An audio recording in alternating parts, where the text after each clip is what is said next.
Good morning students, I am Mithilesh Yadav. आज हम class 12 chapter 1 का नेक्स्ट टॉपिक पढ़ेंगे। हमने कल पढ़ा था वैद्युत तीव्रता के बारे में पढ़ा था। आज हम उसी के आगे बढ़ते हैं। नेक्स्ट टॉपिक हमारा होगा कि बिंदु आवेश Q से स्मॉल r दूरी पर उत्पन्न वैद्युत क्षेत्र की तीव्रता कैसे निकालेंगे, इसको हम लोग देखेंगे।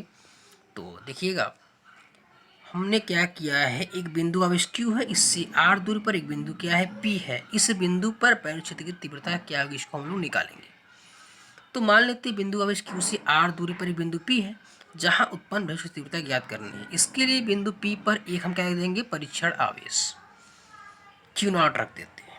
अतः हम जानते हैं कि अगर दो स्थिर बिंदु आवेश है तो इनके बीच कूलाम के नियम से वैद्युत बल लगेगा। तो क्या होगा, Q तथा Q0 के बीच लगने वाला वैद्युत बल F = 1/4πε0 Q into Q0/r²। Equation 1 मान लेंगे। अब हमने कल डेफिनेशन पढ़ा था वैद्युत क्षेत्र की तीव्रता की परिभाषा से, E = F/Q0।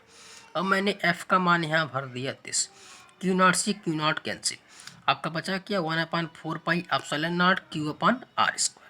तो हमने यहाँ पे यह जाना कि वैद्युत क्षेत्र की तीव्रता मतलब बिंदु आवेश Q से r दूरी पर उत्पन्न वैद्युत क्षेत्र की तीव्रता क्या होगी, 1/4πε0 Q/r²।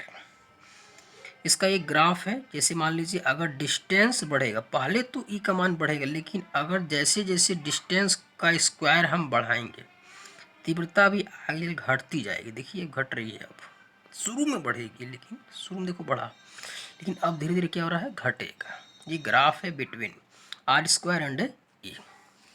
अब बात करते हैं क्या होता है वैद्युत विभव, इलेक्ट्रिक पोटेंशियल। तो एकांक आवेश को वैद्युत क्षेत्र के बाहर से अर्थात अनंत से विद्युत क्षेत्र के भीतर किसी बिंदु तक लाने में क्षेत्र के विरुद्ध जो कार्य करना पड़ता है उसे उस बिंदु पर वैद्युत विभव कहते हैं। इसे कैपिटल V से व्यक्त करते हैं। मतलब अगर मान लीजिए कोई भी आवेश है, उसको वैद्युत क्षेत्र के बाहर से अर्थात अनंत से विद्युत क्षेत्र के भीतर किसी बिंदु तक लाएंगे, तो उस क्षेत्र के विरुद्ध हमको जो कार्य करना पड़ेगा उसे ही उस बिंदु पर वैद्युत विभव कहते हैं। अब हम इसका डेफिनेशन लिख सकते हैं। अतः V = W क्या, Q0। मात्रक W का मात्रक जूल, Q का मात्रक कूलाम, जूल प्रति कूलाम।